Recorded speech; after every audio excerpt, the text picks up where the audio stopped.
It looks like we've got folks coming on. We'll give it just another minute here.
All right, well, we'll go ahead and get started.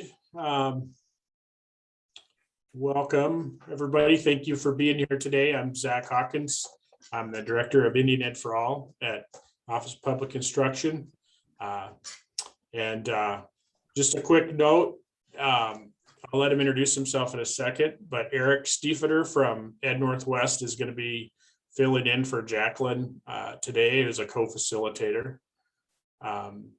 So Eric, do you want to introduce yourself? Yes. Hi, everyone. Nice to see some of you again. As Zach said, I'm just filling in for my colleague, Jacqueline, who you've been working with. So I think Zach will mostly be in the driver's seat, but I'm here to help kind of keep an eye on things, make sure we're recognizing you and giving you the opportunity to share your thoughts. So I look forward to working with you today. It looks like so far kind of a small, intimate group, so lots of space for rich conversation. And I think we can just kind of go down the list here and make sure we're seeing everyone here. So I see Deputy Superintendent Allen is with us. Good morning. Looks like we've got Curtis with us. Smebby, apologies if I mispronounce your name. Looks like we have Allison Harmon, McCall Flynn, Trennan Bayless, Nishala Silva, Gary Lucen, our indefatigable assistant, Tristan. Hi, Tristan. That's a nice image you have there. Hi, thanks. Yeah, I finally put it up. You guys can know what I look like. Yes, it looks much better than some of the staff photos we use. Dan Schmidt is on, looks like, although he mentioned he might be having to take another call at the moment. Emily Dean,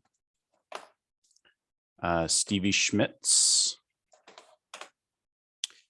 and the school administrators of Montana, who I'm guessing is probably Kirk. Yep, there we are, Kirk Miller. Okay, that's all that seems to be on at the moment right now. So let's see, 1, 2, 3, 4, 5, 6, 7, 8, 9, 10. So that's 10 folks. So a quorum would be, well, actually, I'm thinking of the other task force. I'm not sure what your quorum is, but that's a nice small group. So Eric, yeah. Yeah, I believe we have 7 task force members. Okay, 7 voting members. Do not have Staffinson just joined us as well. Okay. Oh, okay. There we go. So we might be up to 8. Okay. So Ari Orendorf is trying to get on, I think. okay. So we have, yeah, it looks like we have some folks coming on. We'll go ahead and move forward with the agenda. So as folks are coming on, so yeah, I'll just do a quick recap here in a minute. And then Cheryl has asked Dr. Bayless there was a request at the last meeting for an update and just some information on the emergency authorization numbers, I believe over the last 3 years. So he's here and will graciously provide that. And then we had Allison, Stevie, and Curtis were kind enough to look at the recommendations and kind of that CAPE crosswalk primarily between subchapter 3 and maybe subchapter 7 and bring forth some language recommendations. They did send that to me this morning. So I will share that when we get to that point on the agenda. And then also, I believe it was Allison and Emily Dean, we're going to further discuss 1058 312B and try to work out a possible language change that would be amenable to both with respect to teacher placements and sort of the grow your own model that some districts are trying to achieve. And then we can, depending on where we get in all of that, we can circle back to subchapter 5. I've made a little bit of change to that process that I'll share that I think will help us get there and get some more content expertise in those areas, but we'll see what the feedback was on the survey as well. And then we'll kind of circle back to the timeline as we kind of look towards the 7th and kind of map out sort of next steps. So that'll be the bulk of our meeting today. And then let's see. So I was just going to see, we had Kari has joined us and Lisa Schmidt from Conrad has joined us just in this last few minutes. So welcome to those two. But at this point, I would go ahead and turn it over. Oh, excuse me. I got to do the recap, getting ahead of myself. So last week, we kind of talked through the timeline as we think about October 7th. I kind of put together a timeline. Folks were mostly amenable to that. But a lot of our discussion was really around that CAPE alignment and then the language change to 312B. And so this week we'll be kind of circling back to those two items, and the folks that did some homework on those will kind of share kind of where they got to on that. But now I would turn it over to Cheryl Allen and Dr. Bayless to talk about emergency authorization numbers. And if you would like me to relinquish the screen, please let me know. So good morning, folks. This is Cheryl. It's a pleasure to be with you. Last week was a request on emergency authorization numbers and that correlation to student teachers who were emergency authorized. So Dr. Trennan Bayless has joined the OPI in just the last 2 weeks. So after that call, I visited with him on what he thought he could do with that data, and he has been doing a pretty significant lift on that since the last meeting.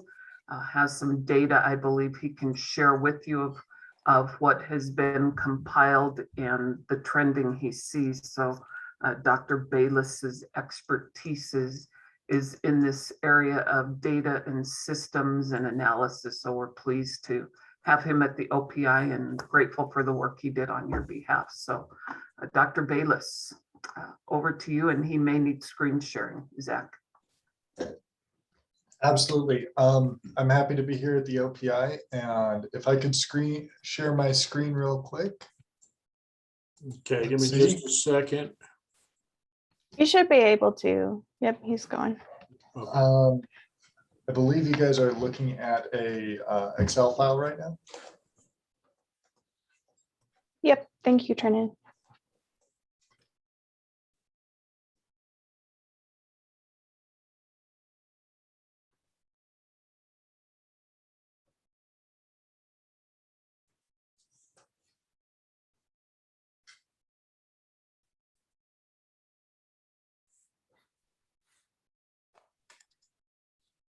Dr. Bayless, it looks like you're on mute. If you could unmute. Sorry about that. On this Excel file, you have 2020 to 2021 here on this vertical column. You have 2021 to 2022 on this vertical column, and you have 2019 to 2020 on this vertical column. And what we have here is each school district is color coded, which is why you see so many colors in here, because the numbers don't perfectly line up with each other, so it's much easier to set it up this way. Anyway, the totals that we're looking at though are 151 total schools received emergency authorizations for employment. And of those, I got a response from 94 so far. There have been a lot of phone calls getting the details of this information. In general, we're looking at a consistent around 10% of schools actually had student teachers. So not 10% of schools, 10% of the emergency authorizations were for student teachers. Here we have 11 out of 118. Here we have 9 out of 84. And we have 11 out of 41, but we don't have full responding for 2021 to 2022. It seems likely that the percentage is going to go down from 25% back to closer to 10% as more of the 2021, 2022 schools get their emergency authorization submitted. So in general, we have about 10% were student teachers, and of them, close to 90% were retained after employment. So we had 10 here that were retained after the first year of student teachers. And we had 6 in the year 2019 to 2020 that were retained as student teachers out of 9 that were given emergency authorizations. And we don't know how many are going to be retained after the 2021-2022 year, but that's definitely data that we're going to keep in mind and keep looking at. Any questions?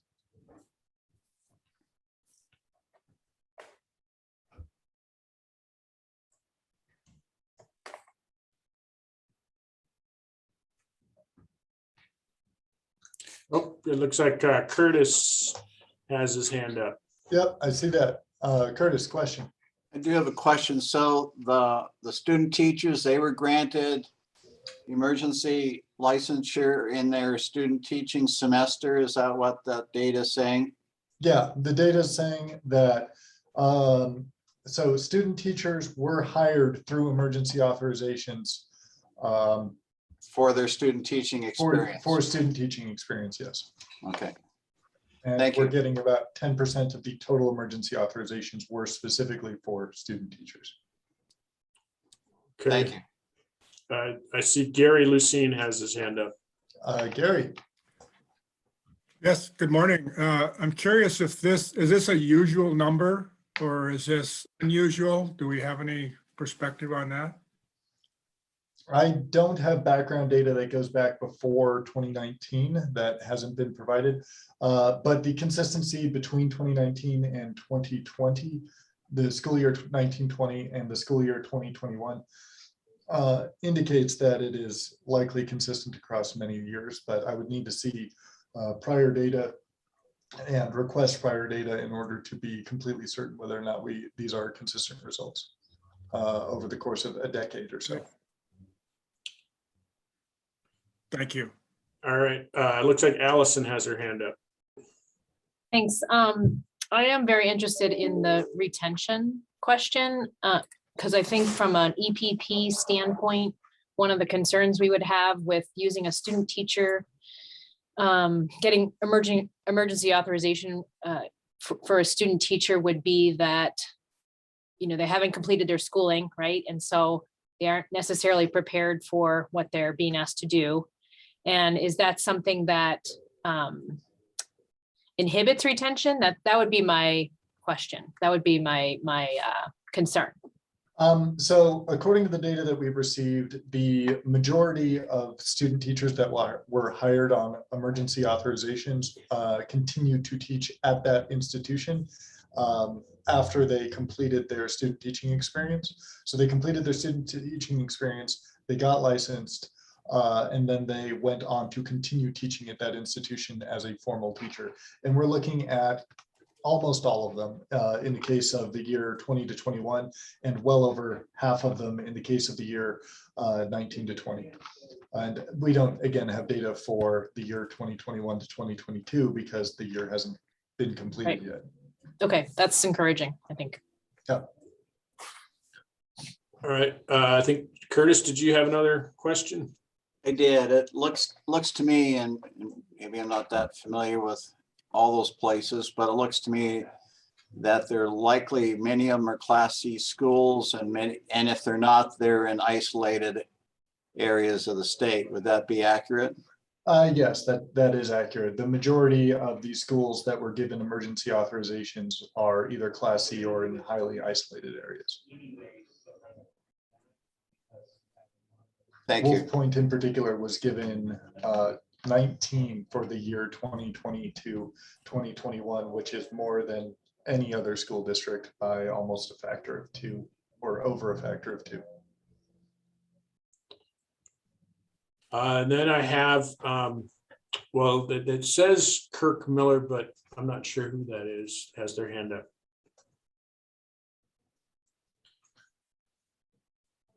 You there? Question?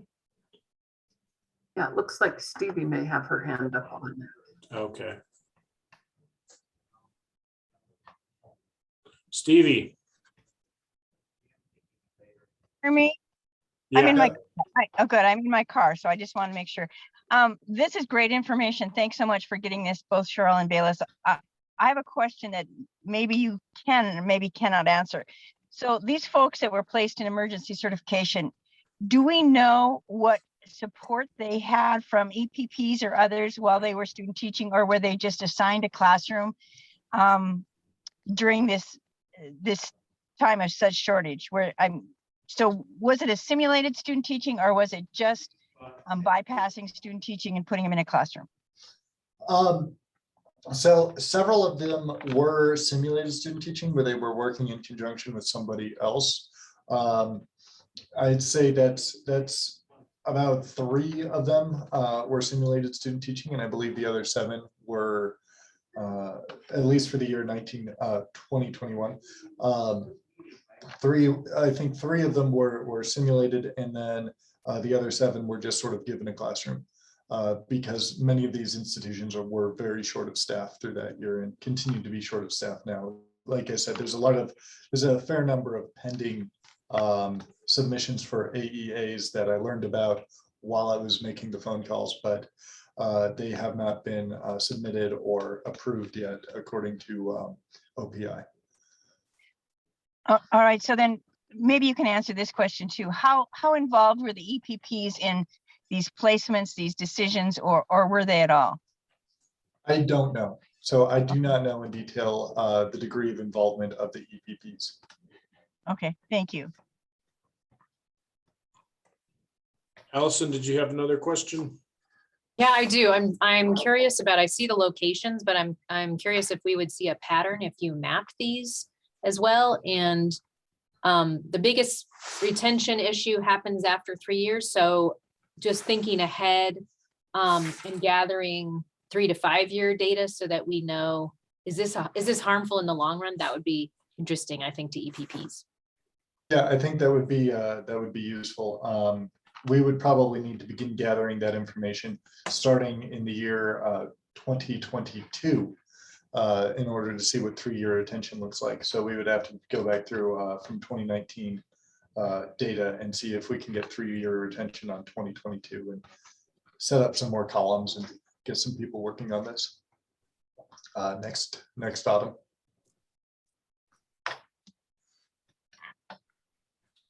All right. Are there any other questions?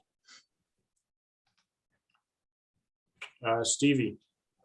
One more, Zach. If we're going to gather more data, I think it'd be interesting to know what the satisfaction was between employers and completers, whether or not that experience was satisfactory and whether or not the job performance was satisfactory going forward. I think that's a good idea, and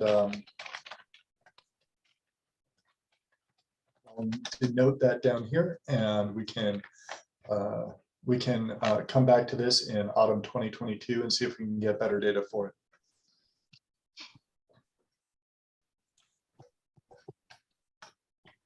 Eric. Yes, I feel like I've heard reference to employer and student satisfaction surveys. Is that something the Dean's Council collects? And is that potentially something the EPPs could help provide? You know, that could then be matched up with the data that Dr. Bayless is able to provide. Obviously. It is something that the council works on. Here's the missing link, though. I'm not sure that we're seeking out those emergency placements. We're looking for completers in a band, these folks may be off our radar. Okay, so maybe a potential opportunity for Dr. Bayless to work with council to track some of that retention you're interested in, of course, over the long term. Exactly. If we could coordinate who these folks are, as we do with our completers, and perhaps some of them are included in our surveys, but we'd be willing to look at that. I think it's an important piece of information. Oh, so potentially a good point of collaboration over the long term. Right. Okay.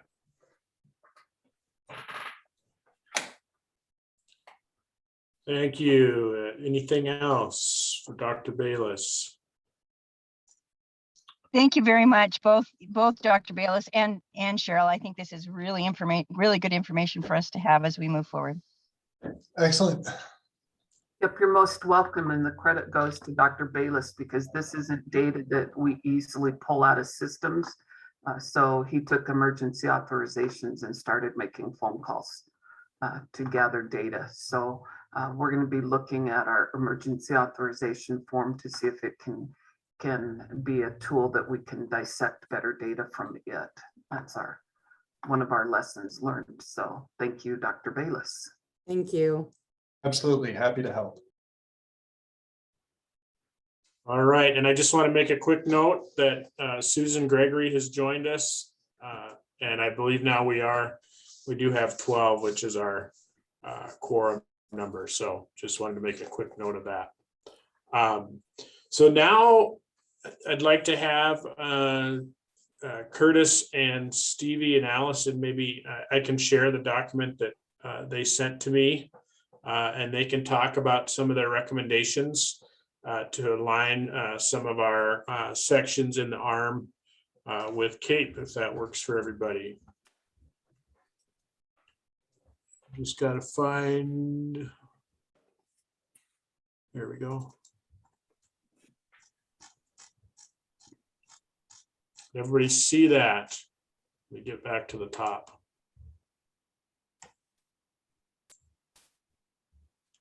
And then I would just invite whomever from Stevie, Allison, or Curtis, if they want to kind of talk through this, and I can move it along, or we can talk about another process, but I'd open it up for one of you three. I'll start and talk about the process that we designed between the three of us, and that was to look at the current PEPs, the current CAPE, and then try to do some kind of combination, looking for any duplication that we thought we could eliminate, as well as any ambiguous word choices.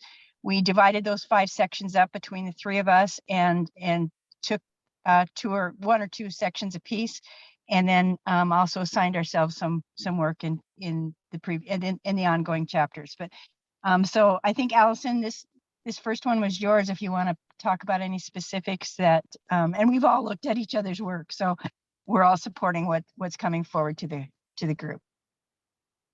Yeah, so I'll just say a few things. I did 311 and 312, and my method was essentially defaulting to the CAPE language, except where it was repetitive, and adding in from the PEPs things that were Montana specific. And so most of these were pretty straightforward. I think, why don't you just scroll down slowly, Zach, and we'll see if anything. Oh, so I included the in-task standards because I think that's helpful for EPPs when they're preparing for for accreditation and following these standards, it's helpful to have those, and those were in CAPE, and so I carried those over. You can just keep scrolling. So in C here, you see the, scroll up a little, scroll down a little, okay. You see the Montana's teaching standards reference. So I wanted to make sure anything that was Montana specific in the PEPs column, that was carried over to the recommendation. And I think you can keep going down. 311 is kind of a long one, but if there you see some that are carried over that aren't in CAPE, and so we don't want to lose those items either. So 312, same thing. This is about clinical partnerships and practice, and also pretty straightforward. The language that Emily and I will talk about next is added to 312B.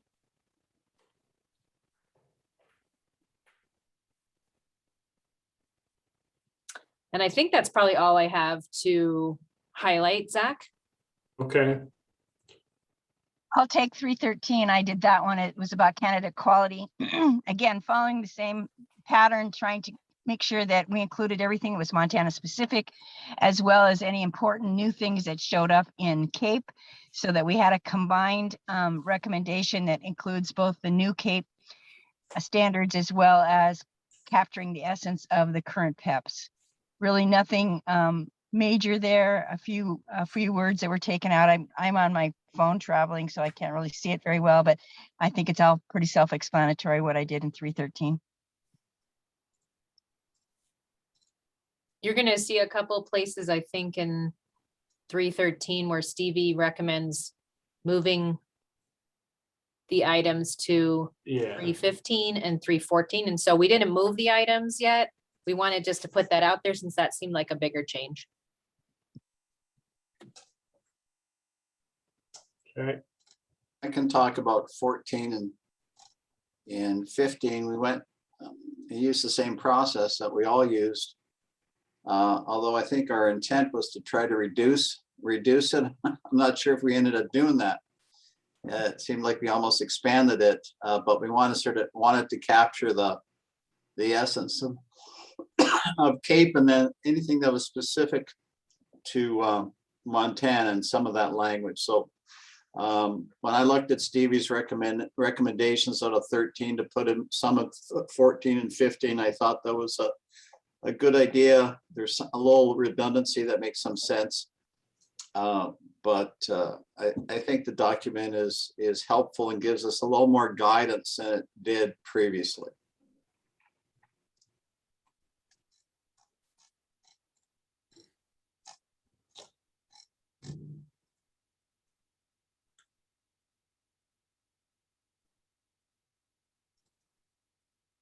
yeah, it's like on three, okay, so, We didn't do 316 or 317.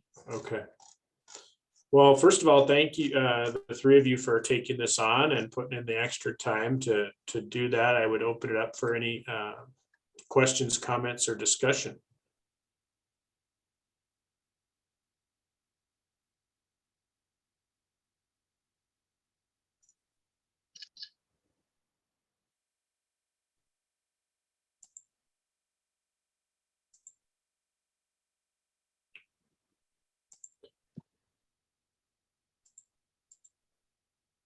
All right, well, seeing none, I guess the next thing would be, and we do have a quorum at this point.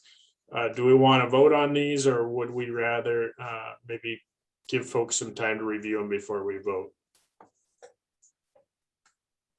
Zach, Yeah, I'm wondering can we get this document emailed to us? certainly. And we can also obviously put it on the Google site. Yeah, we can do that.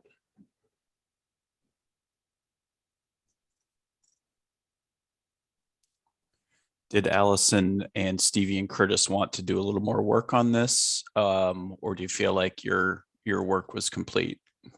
you had mentioned you didn't get to 16 or 17, but maybe that was a choice. No, I didn't see 16 or 17 on our list at all. And so that wasn't kind of part of our assignment. So it's on this crosswalk, but it wasn't something that we had talked about doing. So. Okay. All right. So you feel like your work is done. So this could be. And I think the only thing we didn't do was move those chunks that are highlighted. So if there's agreement about that, we would urge you to move those for the final vote. We just wanted to highlight exactly what we had done as we move pieces around. Okay, I see Cheryl has her hand up. I have a question related to when we get to the recommended. So CAPE talks about the nation's diversity. And because of Montana's unique diversity, I'm wondering if that shouldn't be Montana's diverse population, not the nation's diverse population. So just. That's a great idea. I think CAPE will still ask us to speak to the national diversity, but if we can highlight Montana's diversity as our goal and objective, I think that's important. I think most of the EPPs try to do both, but of course it's much easier for us to match Montana's diversity than national. Yeah, and probably more relevant for Montana. True. Just a thought.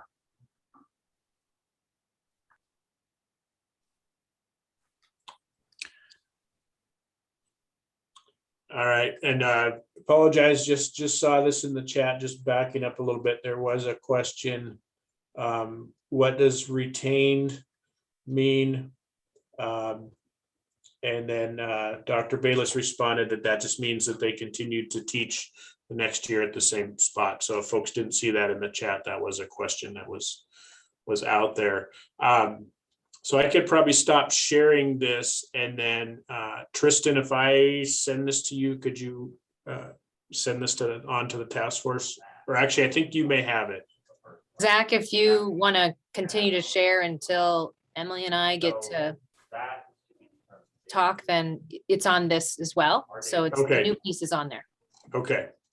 And Zach, I just like to make a comment about the other work that we agreed to do, that I'm working on the 600 and 700 chapters with a colleague from MSU Bozeman as well. We're doing the same process. We had an interruption this week, but we'll finish that for next week to look at both the CAPE, the PEPs, and then also we will be bringing to the task force the concept of including the PCEL, the national PCEL standards. So you'll see another document much like this one that has a combination of the three. Okay, thank you for that.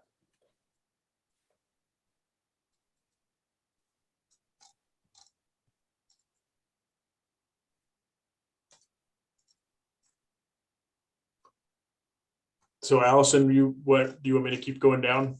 It's 312B is Oh, where the 312. added language is. Yeah. Okay, hold on.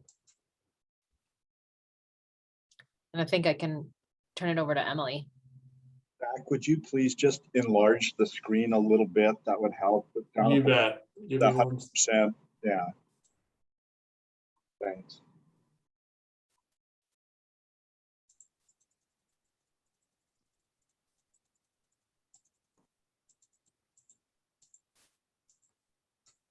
Better?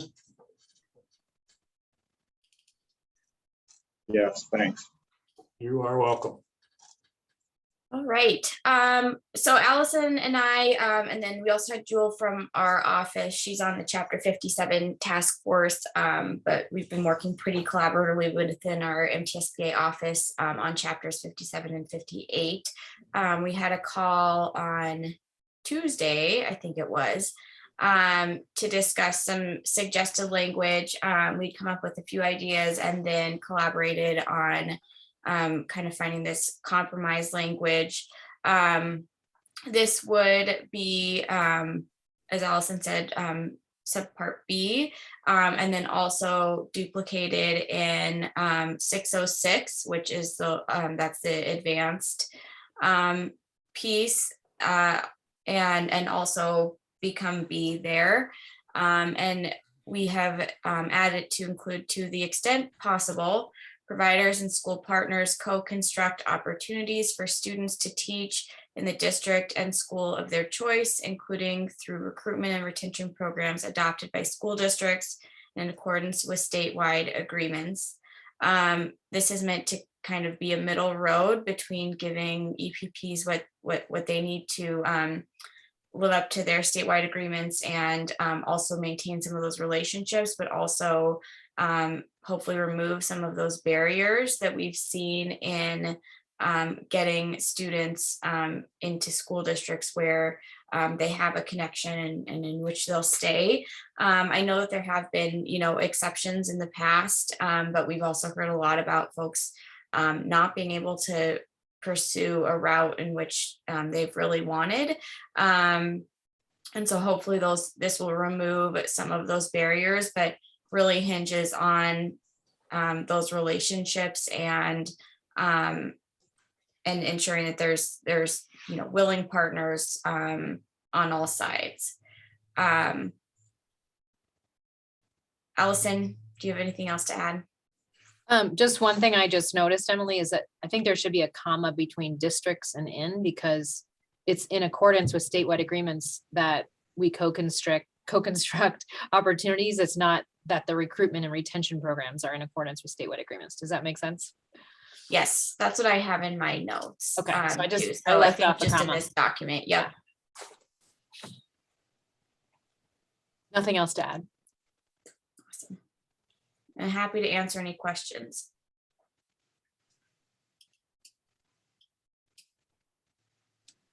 So it's Curtis, Emily. Hi, Curtis. Would this be kind of related to, I'm from Helena. I'm playing basketball or volleyball for MSU Northern. I'm in the teacher preparation program. But now during student teaching, I want to go back to Helena with Carroll College. And Carroll College is a number of students that are trying to organize that region for student teaching. And the challenge is always there's not enough spaces already for the Carroll College student teachers. They're struggling with that. And we're going to work with Carroll College to try to get that our student teacher in Helena or area, or whether it's Helena or Bozeman or Missoula or Billings, the same thing may apply. And they're struggling, especially now. I guess this is up to the Council of Deans, but how do we develop a protocol that would support that, but at the same time, recognize that you're probably going to serve the students you have first. Yeah, so that is why that last piece, in accordance with statewide agreements, is included there to make sure that there is agreement and relationships amongst the EPPs. I know Allison had mentioned, for example, there was a example they had with a student from Livingston and able to get that placement for them. I think the end goal here is to really make sure that we are getting student teachers to a place where we will retain them, and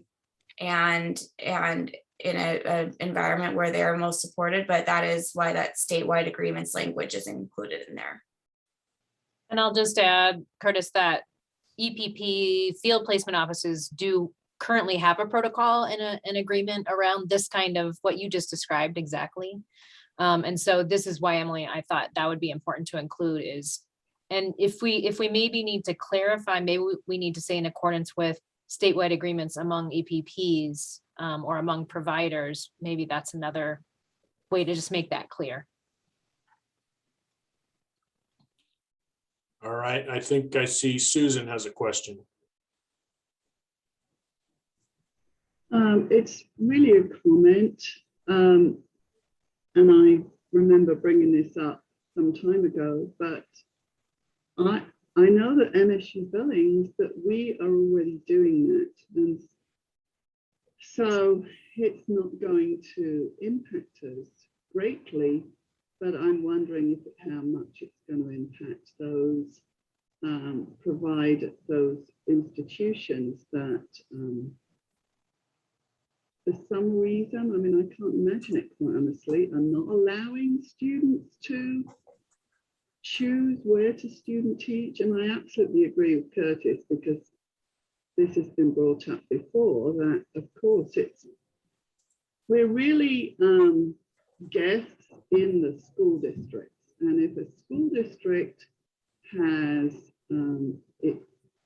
as many student teachers as they feel they can handle, we cannot impose on those school districts. And so I just feel that this is, I just think it's stating something that is already in place, and that maybe there's some misunderstanding that institutions are not allowing students to choose where they student teach.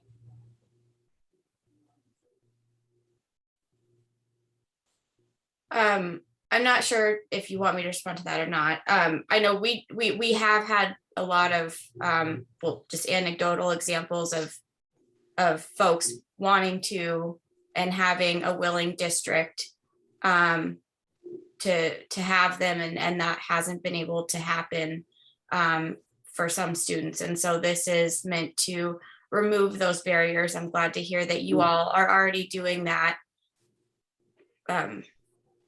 But I know we've heard from many different people. Normally we don't hear about it until after the fact, and really can't do anything in terms of advocating for those districts who are trying to build those relationships and partnerships. But in here, Allison I really appreciated her suggestion of the co-construct opportunities language, because that really is, previously in a draft we had willing partners, but I think that co-construct is a pretty critical piece, and that this is a relationship between a school district, the student, and the provider.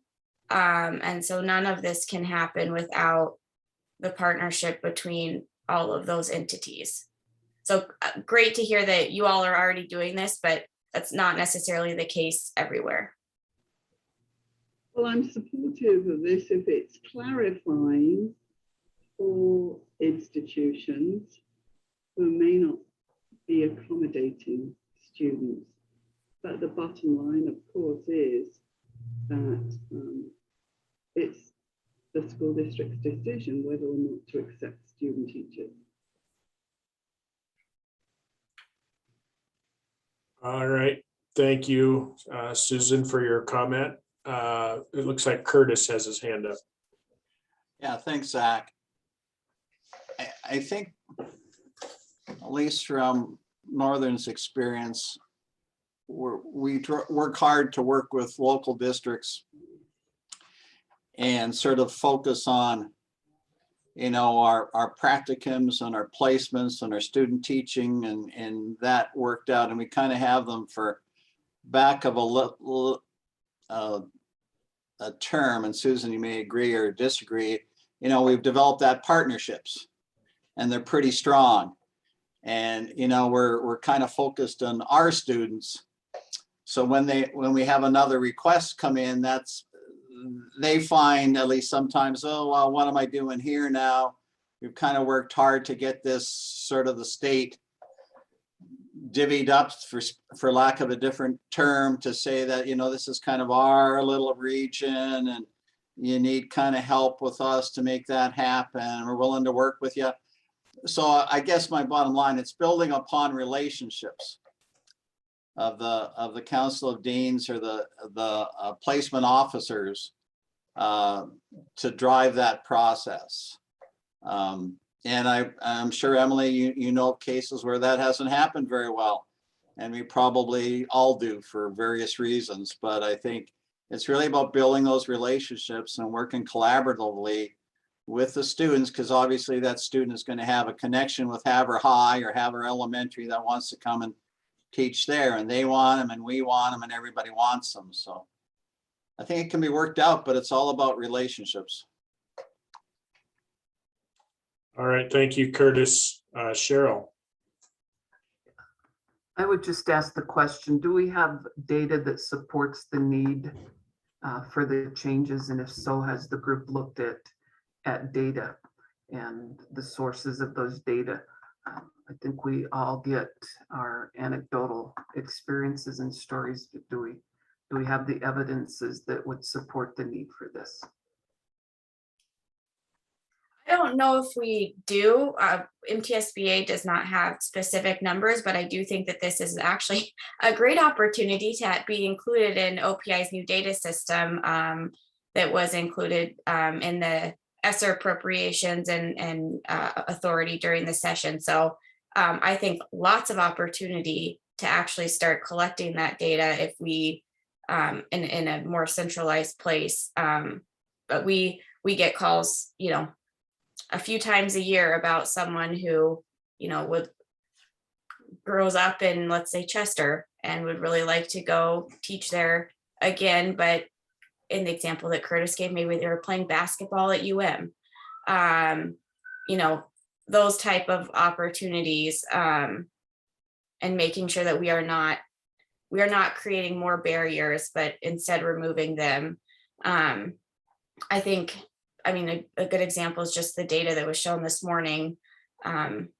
Every teacher literally makes a huge difference in schools that continue to struggle to recruit and retain.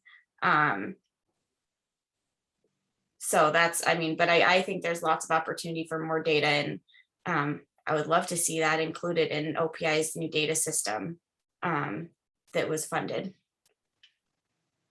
Yeah, I think it's a great question to ask, and I think it's that we're very clear about what the data is that we want to collect, as every data system requires substantial work to develop those systems, and as we all know, get them operational. So just want to ensure that what the end goal, if this is a recruitment and retention strategy, I think we should simplify it to a recruitment and retention initiative and strategy. But thanks, Emily. I appreciate bringing up key and critical options and ways that could be addressed.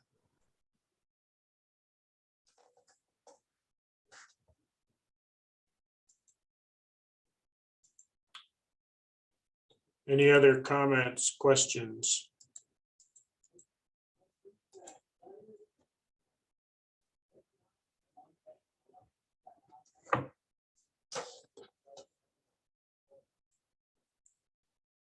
So is the task force ready to vote on this?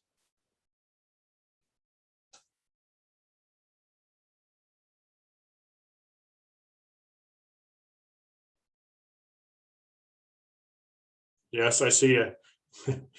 I see Susan said yes. Others? Yes, let's get something done. Okay, I see some heads nodding. All right, well, before we do that, I know we do have some members of the public who are joining us today, so I would open that up for any public comment that might be out there. Anne, you can go ahead. Great, thanks, Tristan. Hi all, this is Ann Eubank. I'm the department head for education at Montana State University. I agree with these changes. I did want to share that the changes that Emily and Allison are suggesting are already happening. So this language just codifies the existing practice.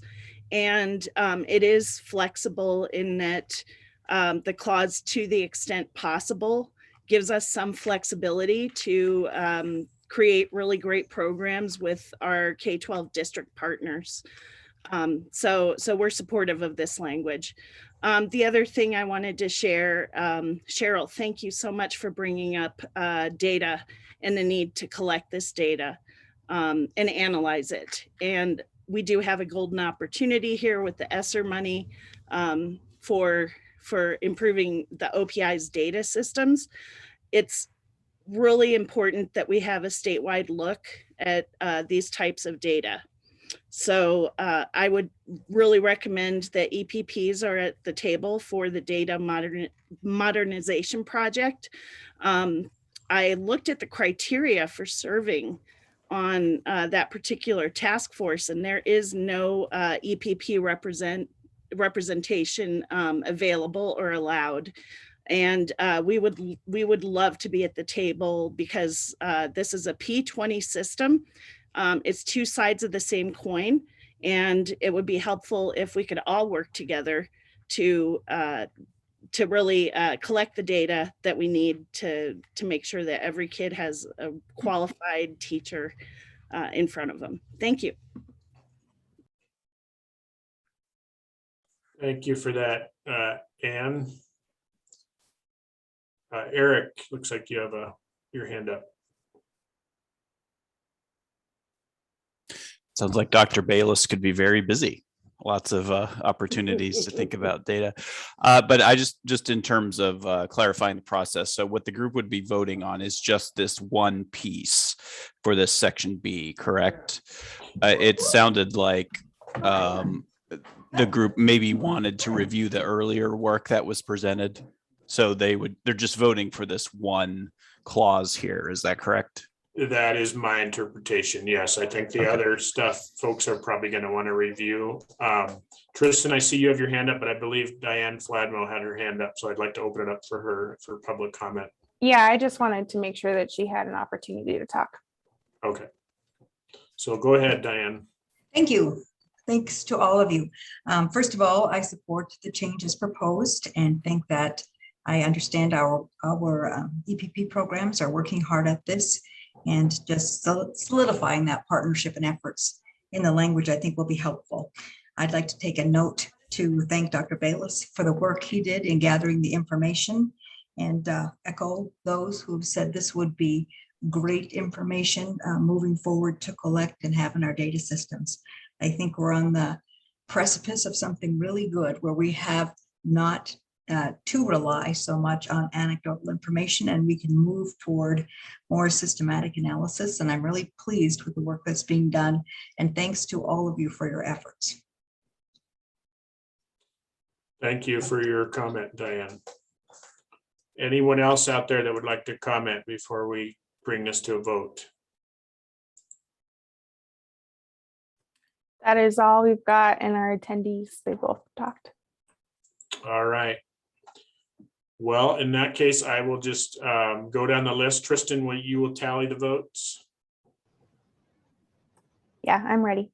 Okay, and just again, to just clarify that we are only voting on the language that you see there recommended with the asterisks to the extent possible, providers and school partners co-construct opportunities for students to student teach in the district and school of their choice, including through recruitment and retention programs adopted by school districts in accordance with statewide agreements. That is the only item that we're voting on. Tristan, did you have a question, or is your hand just still up? No, I just, do you want to add the comma between districts and in, just so that it's exactly the way they would like it to be? Right. Oh, is it letting me? You just have to go up and enable editing at the top there.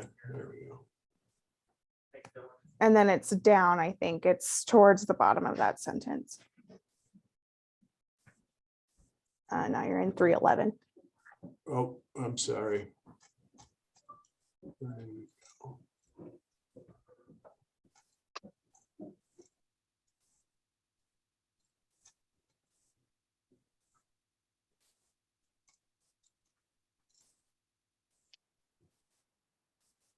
Yeah, keep going down. Down one more. Right here. There we go. Okay. I don't know what happened there. Okay. Oh, I see Nishala has her hand up. I have a quick question. Thank you, Zach. So, the class, to the extent possible, so when it comes to the evaluation of EPPs, I know this is not the focus here, but I'm just thinking kind of ahead. How would we measure to the extent possible providers and school partners? So could there be a situation there could be no placements made of students' choice, and there could be 100% in between that spectrum? Would that be acceptable by the state? I just wanted to clarify that. Yeah, I think you bring up a good question, and I am certainly not an expert on that process. If others want to chime in, that's fine. I would think that, it would just be an evaluation of whether all parties involved proceeded in the spirit of this. If I could chime in there also, that it's up to the EPPs to make the case in accreditation in their self-study. And so there's a lot of gray area when we do self-studies, and we need to explain our initiatives and our actions and show how we're meeting the standards. And so it's really up to the EPPs to interpret that and make sure that they're doing things to the extent possible, basically. Yeah. You know this already, though. Thanks, Alison. Yeah, that's helpful. And to my understanding, this statement keeps it open for the EPPs to decide on the level, right? And that should be acceptable by the state. And this doesn't mandate anything. So just wanted to double check. Yeah. Thank you. Yeah, I think what I'm hearing is it's basically just putting this into rule that many EPPs are already doing this. Gary. Yeah, thank you. Just to clarify, earlier in the discussion, I think Allison mentioned the possibility of adding the word provider in this section. Is that relevant? Or Allison, do you have any thoughts on that? Do we need to consider that? I was suggesting, just for clarification, in accordance with statewide agreements among providers, just because that came up as a question, and maybe that would help clarify. So just adding among providers At the end, yeah. at the end. Is there any objection to that? Eric? No.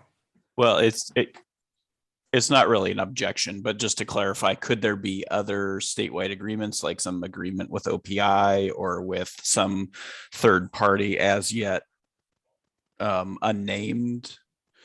Like, is it better to keep it kind of open the way it is? The reason that we use the word providers at the beginning of the sentence is because that's a language that's currently used. And we had originally thought of, putting EPP, but want to be consistent with the other language because yes, I think there probably could be, something in the next, if for example, there's, pilot projects and an outside organization or something wants to partner with, whomever, that I think that's why that word is providers. But I think, our understanding was the statewide agreements, it is the providers. So if we need it for folks to feel better, I think that's fine. But we felt like it was fairly clear, but if there are questions, we don't have any issue with adding providers at the end of the sentence as well. Okay. Well, I'm not hearing any strong objection. So I'm going to go ahead and add it. And so again, just to clarify, I'm just going to actually really quickly This is the language that we're voting on, none of the other recommendations with regard to the CAPE alignment. But at this point, I think we could go ahead and conduct a vote, and I'm just gonna go, Tristan. Sorry, I want to ask one more question. Are we voting on the addition of the language in both 312 and 606, or are we just doing 312? I would say including 606 would probably be wise because it's the same spot and that was the intention. Okay, I think yeah. Allison was in agreement with that too, correct, Allison? Yeah, shaking her head, yeah. Okay. All right. Thank you for that, Tristan. So applicable to 312 and 606, this language, Allison, how would you vote? Yes. Okay, Emily, Yes. Gary, Yes. Curtis, Yes. Stevie, Yes. Susan, Yes. McCall, Yes. Gail. Yes. Let's see, Nishala, Yes. Lisa, Yes. and Kari. Yes. Okay, did I miss anybody? Dan, And Kirk, I think. Yeah. Oh, I'm sorry. Yes, I did. Yeah. Dan, are you a proxy today? No, Okay, no, I'm not. But I was unable to be a part of the conversation, so I will abstain. okay. Kirk, sorry I missed you. How do you vote? I vote yes. Okay, thank you. All right. It looks Anybody like we else? have Karina on. Karina, Or Karina, sorry. I believe Karina is just here as a member of the public. Okay. Is that correct, Karina?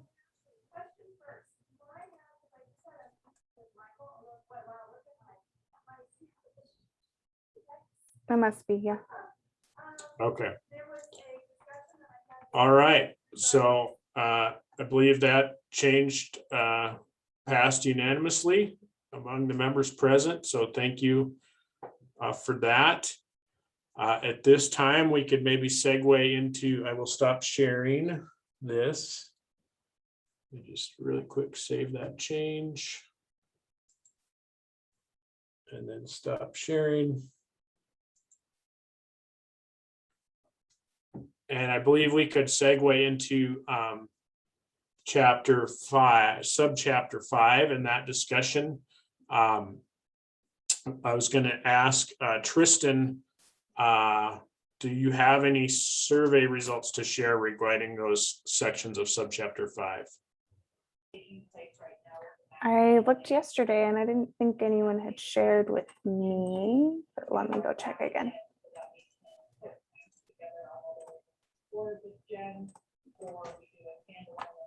To just clarify, was there anyone that shared the document with me that I'm maybe missing? Oh, Gail, I think.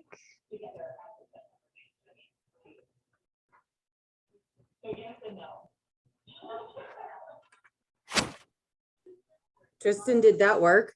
Yes, it did. I've got it. Thank Yay, I you. did it right. Thank you. Good job.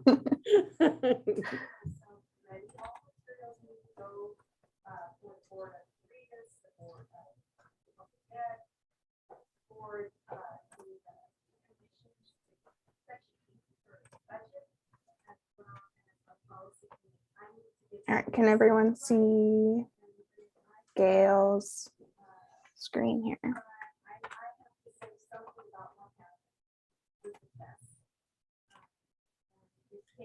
If I'd known if I was the only one that you guys would just pick on me and look at what I did, then I probably wouldn't have done it and shared it. So just saying. Well, thank you for your diligence. Gail. Whatever. Yeah, it is appreciated. So it looks like those two 102, 102, 103, 104, you vote to leave as is. I don't believe that there is a desire among anyone else in this group to make any changes to subchapter 1 based on our previous discussions. So I think what you're saying is kind of in line with everyone else's thinking. If anybody wants to clarify their thoughts, please let me know. But thank you again, Gail, for doing that. So what I'd like to do is share something that I came up with after visiting with Dr. Mergel about subchapter 5 and kind of discussing the fact that because these are content specific endorsements, and within the task force we may not have specific content expertise in all of these areas. So let me find it.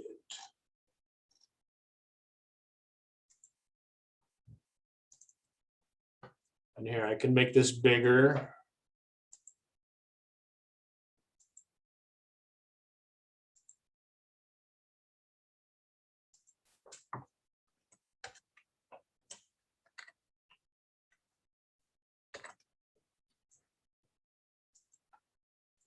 Can everyone see that okay? So let me just kind of explain what I'm thinking here, and then from there we can discuss and see if we can identify a route forward to kind of look at some recommendations for subchapter 5. Again, with the fact that most of these are very content specific. But Anne, I believe Anne is actually on the meeting today. She had actually, as a follow-up on our feedback meeting on the 23rd, had proposed the areas of endorsement where she thought this group might take a look at the national or professional association standards for those particular endorsement areas. And so what I've put together is a list of those endorsements. And then, and so these are the links within the ARM. So if you wanted to look at the language around science, you could, click on this and it would take you to the endorsement standards for science in the ARM. And then the National Science Teaching Association standards. And so her suggestion was that we would look at those two things and consider, possible recommendations that we might bring back to the task force and look at how we might take our ARM language and align it with some national standards that are out there. And Dr. Mergel's suggestion was that we kind of chunk this up.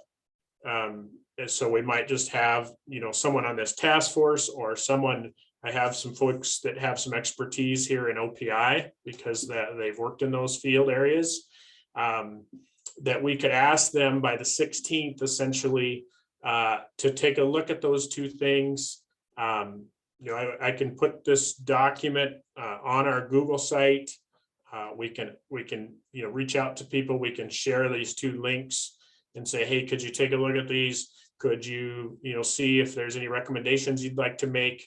And essentially by the 16th, we could, maybe we don't get every single one of these, but we would come back with a slew of possible recommendations for the task force to consider with regard to making changes in subchapter 5.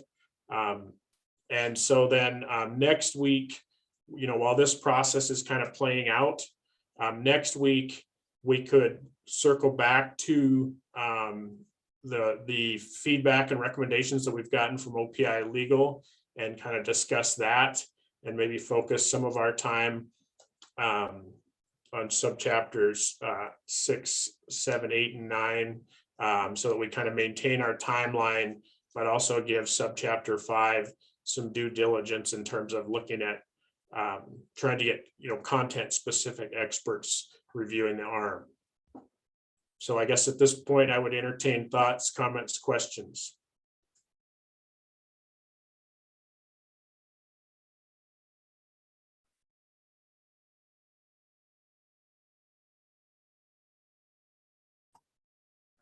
Allison, I think you can go ahead. Thanks. Yeah, Zach, I think that sounds like a really reasonable plan, and I'm very agreeable to going in that direction. Yeah, and what we would need, I think from you all is maybe just your assistance in helping us maybe identify some folks who would be willing to take the time to look at these. Like I said, I can email this to folks, but I think probably the easiest way to do it would be to put it on our Google site so that it's a living, breathing document. And as folks make recommendations, they're constantly being updated in there.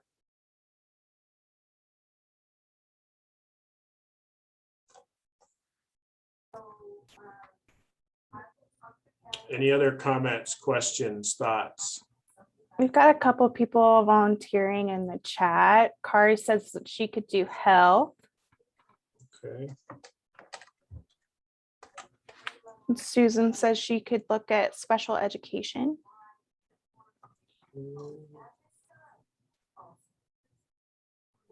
Special education.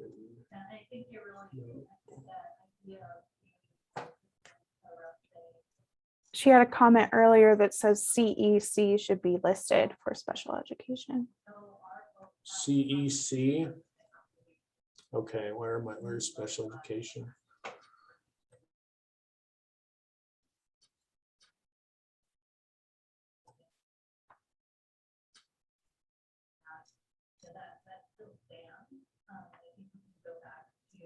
Do I not have it in here? I might offer that Tristan just takes the notes and then we update so you can keep. That sounds like a great idea, Cheryl. Thank you. Zach, I think it's 510. What's that? Oh, that's in. Okay. Students with disabilities.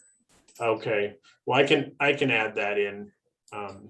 Just make a note of that. So yeah, at the if you would like to so yeah, Kari is saying that she can do PE. And like I said, I can reach out to folks here at the OPI that have expertise in these areas. And what I will do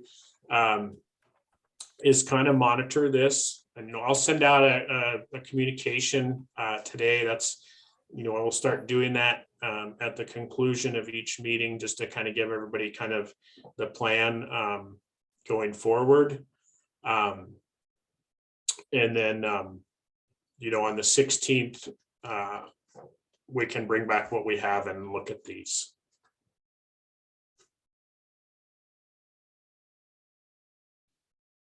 Dan said he could be part of music. So you're recording these all, Tristan? Yes. Okay, awesome. All right. Am I good to stop sharing this then? Yeah. Just a quick point. It looks like Kari is assigned to family and consumer sciences on the screen. So just clarifying that she put herself in health. Oh, yeah. Okay. Thank you, Eric.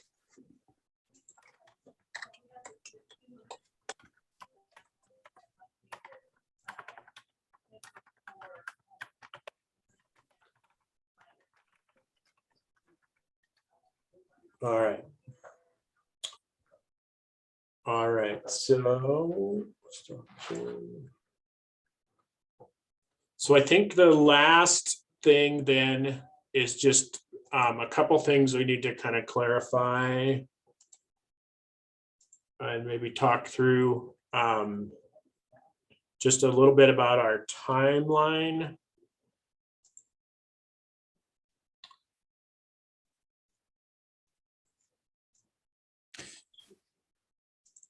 It looked like Ann Eubank had a comment. Oh, yeah, Ann, go ahead. Yes, thank you so much, Zach. I wanted to share, first, I really appreciate you taking the recommendation to have content experts look at these individual subchapters and content areas. What I wanted to explain is that the blanks, so the endorsement areas that do not have national standards listed, the reason that those are blank is because the national standards are older than 2015 and therefore would have been incorporated into the ARM when the ARM was last refreshed in 2015. My suggestion would be to focus on the content areas, the endorsement areas that have standards, national standards that were published 2014 or later. Because I really do believe that the national standards are incorporated into those areas that have those older standards than 2015. Thank you. Thank you for clarifying that. And yeah, I believe all the ones that you recommended are newer than 2014. I think most of them are 2015 or beyond. So we wanted to talk just a little bit. So where does this put us as far as our timeline?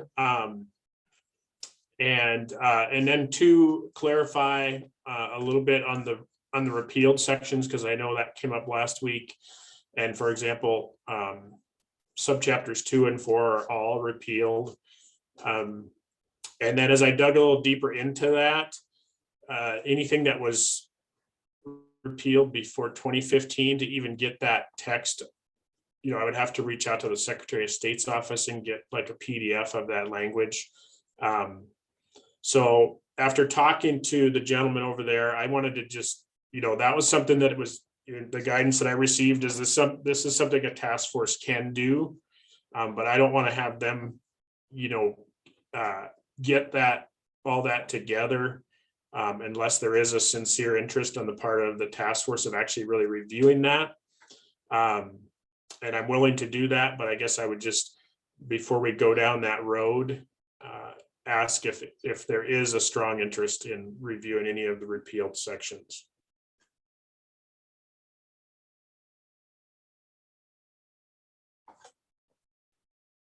And I'm not hearing any, and that's kind of what I thought. So that's fine. I think that within the time that we have, if we were to follow this timeline, so essentially next week, and I know that Cheryl has sent me the recommendations, the legal version of subsection 501. It looks like they've basically adopted most of what the task force had proposed and stuck pretty close to what is the language that's in the tracker. I'm assuming we'll have some more next week, and we can review those and then look at subchapter 6. Then on the 16th, we can come back to the subchapter 5 recommendations and kind of talk through what people have put out there, what we've gotten back from our content folks in terms of alignment with our national standards. On the 23rd, to kind of 7, 8, and 9, those are all fairly short. And then on the 30th and the 7th, just kind of wrap up the recommendation process. So are there any comments, questions, concerns, thoughts? McCall. Thanks, Zach. I actually really appreciate this. I'm assuming that the timeline here is giving us all time for the superintendent to present these at SISBAC on the 14th. With that said, the recommendations will actually have to come to our office like by October 7th, all of those recommendations from the superintendent, so we can get them out to our members a week in advance. So I would almost even recommend that we try to have those to the superintendent by the 30th, if at all possible. Certainly, we will try to be as flexible as we can on our end as well. But just thinking that week in between is great, but we also need to get that information to our members to review before our meeting on the 14th. All right. Well, I will circle back with Cheryl on that. But again, I think, honestly, if we can kind of get 5 resolved by, around the 16th or the 23rd. I think those other subchapters are, good. I guess the other thing we'll have to do is we'll have to probably next week, we should probably circle back to the proposed changes for CAPE alignment that were presented today, and just make sure that everybody's had a chance to review those before we vote on them. But I see that as probably something that we can knock out next week. And So Zach, sorry, I just have one more question. Sure. I think that makes perfect sense. And if we can even get the subchapter 6 information, like before we meet next Thursday and have a chance to look at that, I think it might move us along quicker so that we can just ask questions and then possibly vote on it, and not just seeing it for the first time during this meeting. I think that might help us as we try to move along and make decisions maybe at a quicker pace. Sure. So when I send out my follow-up email today, I'll just include the link to subchapter 6. I would encourage too, the survey, the goal of the survey that Tristan put together is to kind of ahead of time get feedback from members on which sections, there seems to be interest in examining and possibly making change recommendations. But I can certainly send a link so it's easy for folks to find that and review it. Thanks, Zach. I really appreciate it. You bet. Anything else?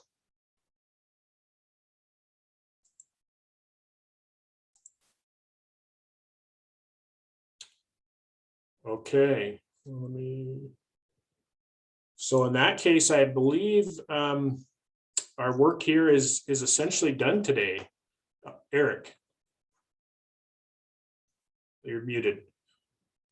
Yeah, maybe just to review the homework for the task members real quick. So they are to review the proposed alignment with the CAPE standards, the work that Curtis and Allison and Stevie presented.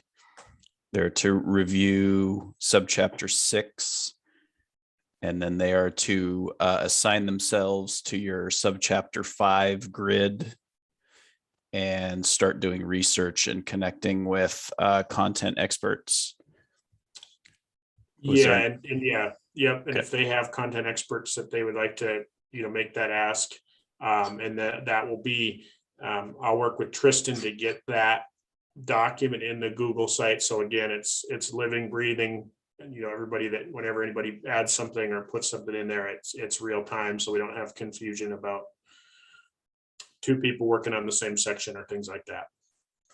Okay, thank you. And I know you said you'll put all that in an action plan, but just to remind folks of what will be helpful for them to do between now and next week. Yeah. Yep. Thank you for clarifying that, Eric. I appreciate that. And I appreciate everybody's time and efforts and energy today, and talking through some meaningful conversations and staying focused on what we can do to support students and teachers in Montana. So if there's nothing else, I would wish everybody a happy rest of your Thursday. Enjoy the nice weather. Hopefully that's what you're having wherever you are. It's beautiful here today. And I will see everyone next week. Have a good weekend. Bye. Bye. Oh, Curtis, did you have a question real quick? Oh, I did not. I was waving by. Hit the wrong button. Okay. All right. We'll see you guys. Thanks, Zach. Yeah. Thank you guys.